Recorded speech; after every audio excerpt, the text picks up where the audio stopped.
민주당이 한 발 먼저 경선 레이스를 시작한 가운데 야권 주자들도 하나둘 출마 선언을 이어가고 있습니다. 이미 지난해 경제 대통령이 되겠다 출마 의지를 밝힌 분이죠. 유승민 전 의원을 1번 지원장에서 만나보도록 하겠습니다. 안녕하세요. 예, 안녕하십니까? 이번 주 대선 슈퍼위크라고 언론들에서 이렇게 많이 이름을 이제 지었어요. 그리고 앞다퉈서 이제 대권 출마 선언, 공식적인 출마 선언을 다 했는데 우리 유승민 전 의원은 이전에 이제 저희 방송에서도 대권 도전의 뜻은 분명히 밝히셨는데 이게 공식적인 출마 선언, 출정식 이것은 아직 못 들어봤습니다. 계획을 하고 계시죠? 예, 그렇습니다. 저는 뭐 출마하겠다는 말씀은 분명하게 여러 번 드렸고 이번에 7월 중순에 그 대선 예비후보 등록일이 있습니다. 예. 그때 빨리 등록을 하고 7월 중순쯤 국민들께 제가 대권 도전한다는 것도 분명히 말씀드리지만 제가 대통령이 되면 5년 동안 대한민국을 어떻게 이끌고 나가겠다. 예, 그 말씀을 분명하게 드릴 작정입니다. 제가 대국민 메시지가 어떤 것이 될까 이렇게 좀 여쭤보고 싶었는데 살짝 힌트를 주셨고요. 캠프 인선 같은 경우도 이제 좀 준비를 상당 부분 하셨을 텐데 좀 어떻게 가닥을 잡고 있습니까? 캠프는 저를 이렇게 정말 고맙게 도와주시는 당 안에 계신 분들과 또 당 밖에 여러 전문가분들 그런 분들로 이렇게 골고루 좀 이렇게 구성을 해서 열심히 해볼 작정입니다. 4년 전에요. 바른정당 대선 후보로 이미 대선 한번 치르셨습니다. 그렇습니다. 경험을 하셨고 이제 4년이 흘렀는데 그 4년의 시간 동안 대권 후보 유승민에게 가장 큰 변화는 무엇이 있었습니까? 4년 전에 4번 바른정당 후보로 정말 힘겹게 대선을 치렀습니다. 그런데 이번에는 이제 2번 후보로 2번 후보가 되겠다고 도전을 하는 거고 4년 전에는 2번, 3번, 4번 이렇게 뭐라 그럴까요? 야권이 분열이 되어 있었는데 그렇죠. 이번에는 누구든지 야권에서 단일 후보가 돼야 된다라는 점에 대해서 다 동의를 하시는 것 같고 저도 마찬가지 생각이고 4년 전에 비해서 훨씬 저 자신이 많이 이렇게 정치적으로 고생하면서 성숙해지고 또 준비도 스스로 많이 됐다고 감히 말씀을 드립니다. 경선 절차는 민주당이 조금 더 먼저 출발했는데 보수 야권의 경선 열차도 굉장히 열기가 뜨겁습니다. 아직 그 상황들 좀 보면 링 밖 뭐 이런 뭐 얘기들을 합니다. 근데 지금까지의 상황들은 다소 링밖 주자들이 좀 더 좀 주목을 받는 상황이다라는 게 전반적인 평입니다. 이 부분에 대해서 유승민 의원께서 생각하시는 부분이 또 있을 것이고요. 국민의힘 의원들 좀 안타까움을 토로하기도 하셨습니다. 이 자리에서. 오늘 어떻게 보십니까? 링 밖의 주자들의 어떤 공통점은 문재인 정부에서 문재인 대통령께서 이렇게 임명하셨던 분들입니다. 감사원장이 그렇고 검찰총장이 그렇고 경제부총리가 그렇지 않습니까? 물론 뭐 안 대표 같은 분도 계십니다만은 근데 이제 저희들 국민의힘이 사실 그동안 전국적인 선거를 계속 패하면서 굉장히 좀 당 자체가 지지부진했습니다. 이 당의 어떤 지지부진했던 그런 측면들이 그게 결국 변화를 저희들이 제대로 못했던 건데 이번에 이준석 대표 젊은 당대표가 변화 혁신을 약속드리고 당대표가 돼서 지금 저희들은 뭐 아직 한 달도 안 됐습니다만 불과 20일 만에 저희 당이 굉장히 빨리 변화하고 있고요. 그만큼 저희 당 안에 대권 후보들도 지금 이제 막 도전을 막 하지 않습니까? 그 저를 포함해서 당 안, 당 밖 후보들이 이렇게 이제는 뭔가 제대로 된 경쟁을 시작하는 단계다. 그렇게 보고 링 바깥에 계신 분들은 저는 뭐 언젠가는 당연히 링 위에 올라오셔야 된다. 그렇게 생각을 하고 단일 후보를 뽑으려면 저희들이 당 안에서 경선을 치러서 단일 후보를 뽑으면 제일 좋고 그게 정 안 되면 나중에 야권 후보 단일화 과정을 거쳐야 되거든요. 그래서 뭐 그동안은 당 안의 후보들이 좀 지지부진했습니다만은 제가 당 안의 후보로서 지금부터 정말 분발해서 지지도 높이겠다는 말씀드립니다. 입당 시기는 어느 정도까지로 보고 계십니까? 저는 입당 시기를 결정하는 건 이제 저희들은 이 문을 열어놓고 그분들 입당하시도록 경선 룰부터 모든 것을 공정하게 해드릴 의무가 있고요. 네. 다만 그 입당 여부를 결정하는 거는 그분들의 선택 아니겠습니까? 예. 그런데 이 당 밖에 계신 분들한테 마냥 그렇게 기다리면서 내년 3월 9일이 대통령 선거인데 계속 기다릴 수는 없는 문제라서 예. 그거는 이제 우리 당 지도부가 이준석 대표 포함해서 당 지도부가 우리 당의 대선 후보 경선 스케줄을 원칙을 가지고 정하고 바깥에 계신 분들은 그걸 보고 빨리 입당하시면 좋고 만약 정 입당을 안 하시면 저희 당 후보가 정해진 다음에 예. 우리 지난번에 서울시장 후보 뽑을 때처럼 야권 후보 단일화 과정을 거치면 네. 된다. 예. 어쨌든 중요한 거는 정권 교체를 위해서 이번에는 분열하지 말고 단일 후보로 나아가자. 그렇게 봅니다. 굉장히 유연한 그 사고를 보여주시고 계십니다. 그렇습니까? 윤석열 전 총장 얘기 좀 하나 해보겠습니다. 이 오늘 장모가 예.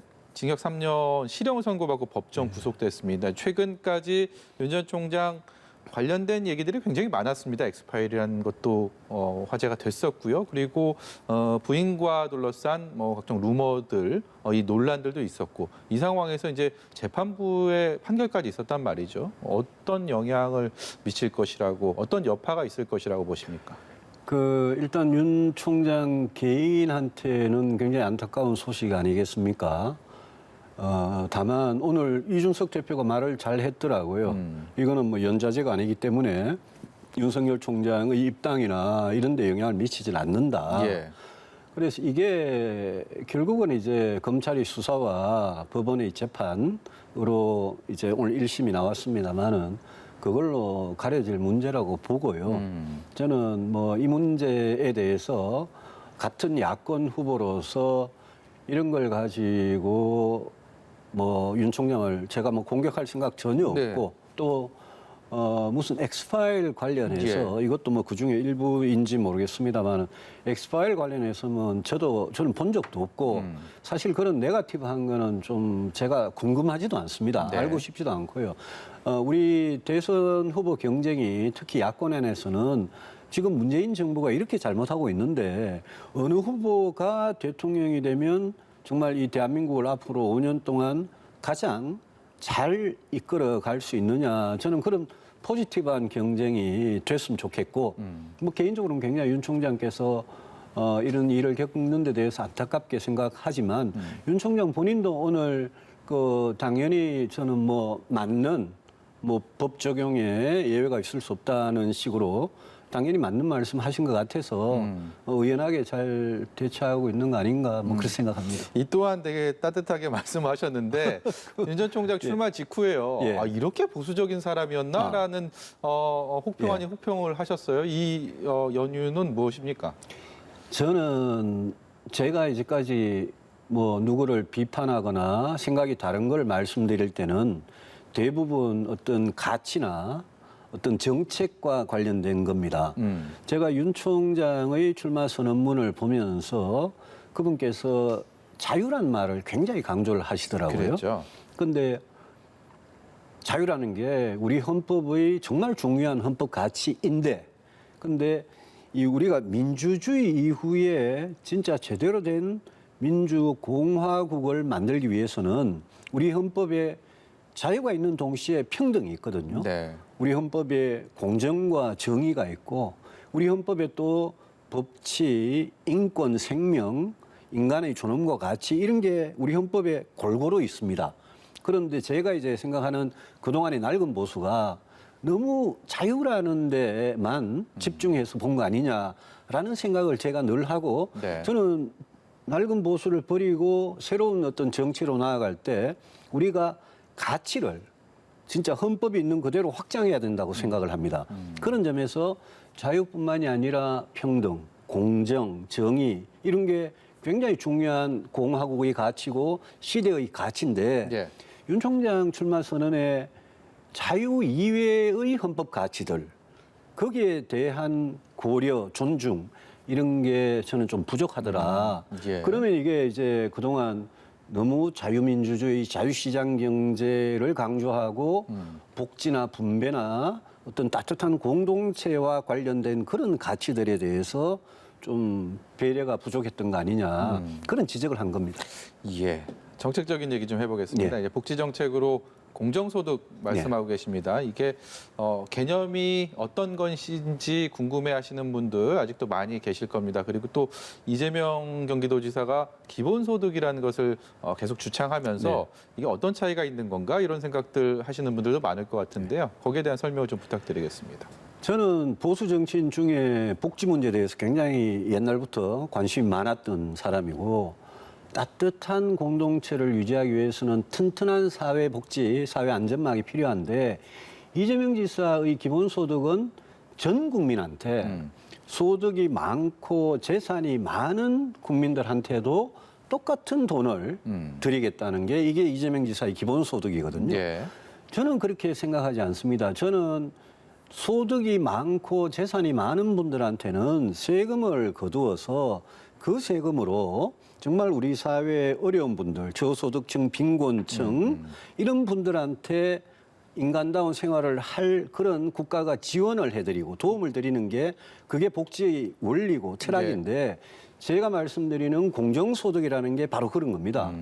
소득 재산이 많은 분들한테 거둔 세금으로 소득이 정말 우리 그 인간으로서 정말 기초적인 생활을 할 수 있는 인간다운 생활을 할 그 수준이 안 되는 우리 사회의 이웃들한테 국가가 도와드리자. 네. 이게 제가 말씀드리는 공정소득입니다. 그래서 이재명 지사의 기본소득하고 제가 말씀드리는 공정소득하고 둘 중에 저는 제가 말씀드리는 공정소득이 훨씬 더 정말 따뜻한 공동체를 위하는 거고 또 그게 더 어떻게 보면 공동체 전체로 봐서는 공정하고 서민 친화적이 서민을 위하는 거다. 이재명 지사의 기본소득이라는 거는 저는 오히려 그게 반서민적이고 오히려 공정하지 못하다. 이런 생각을 해서 그동안 이재명 지사하고 이 문제 가지고 아주 논쟁을 페이스북으로 많이 했습니다. 온라인 설전을 하셨죠? 예. 최근에 조금 시간이 이제 지났네요. 이준석 대표 젊은 정치인이 전당대회에서 이제 흥행 돌풍을 일으킬 때 혹자들은 유승민계다. 그래서 공정한 대선 관리를 할 수가 없을 것이다라고 공세를 했습니다. 여기에 대해서 당시 이준석 후보도 부인을 했고 당시 유승민 전 의원도 부인을 했습니다. 이제 결과적으로는 유승민계인지 아닌지는 잘 모르겠습니다만 이준석 대표가 취임을 하고 이제 대표로서의 역할을 하고 있는 상황에서 어떻게 뭐 좀 변화가 있습니까? 이준석 대표 취임하고 그 당직 인사나 여러 그런 데서 저하고 가까운 분들은 오히려 불이익을 받고 있습니다. 그것도 공정하지 못한 거 아닙니까? 그래서 제가 뭐 그건 역차별이라고 생각합니다만은 그 전당대회 과정에서 워낙 우리 후보들이 이준석 당시 후보한테 유승민 개보다 개파다 이런 비난을 많이 했지 않습니까?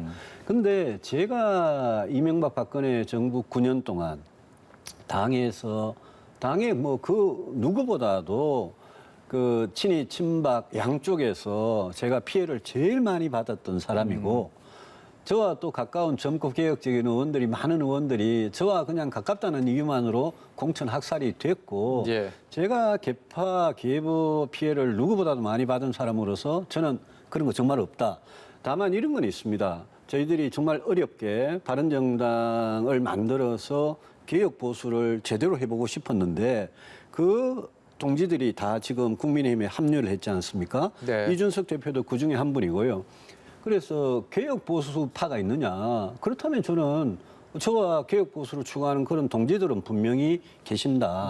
그렇지만 그게 우리가 사사롭게 이준석 대표는 당대표 이제 열심히 해서 대선 이 경선 이거를 공정하게 관리하면 되는 거고 저는 대선 후보로서 또 제 갈 길을 가는 거고 그 완전히 이렇게 구분이 되고 제가 전화도 한 통 안 하고 만난 적도 없고 유일하게 어디 평택 이함대 그 제2연평해전 19주년 기념식이나 오늘 아침에도 모 언론사 어디 취임식에 예. 뭐 그런 공식 행사에서나 이제 한 번씩 보고 그런 관계입니다.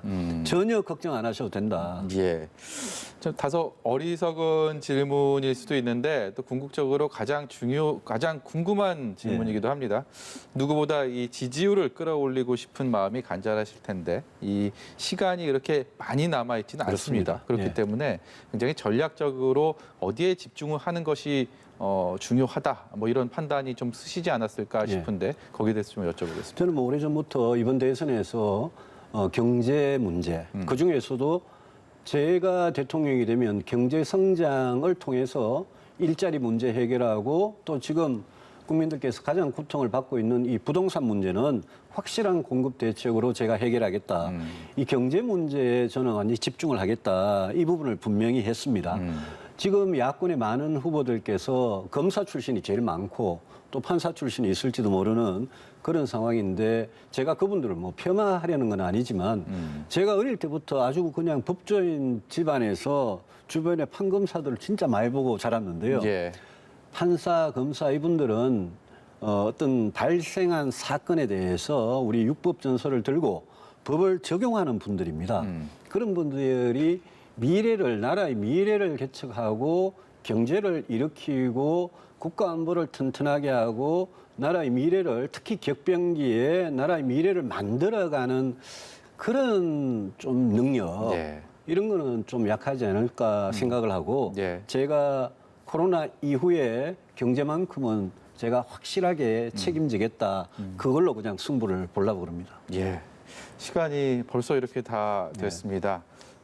유승민 전 대표 여러 가지 대선 출마에 대한 정책적인 얘기도 말씀도 들었는데 준비 잘 하시고요. 예. 다음에 공식 출마하시고 예. 다시 한번 또 모시도록 하겠습니다. 예, 불러주십시오. 예, 오늘 말씀 여기까지 예. 듣도록 하겠습니다. 지금까지 국민의힘 유승민 전 의원이었습니다. 고맙습니다. 고맙습니다.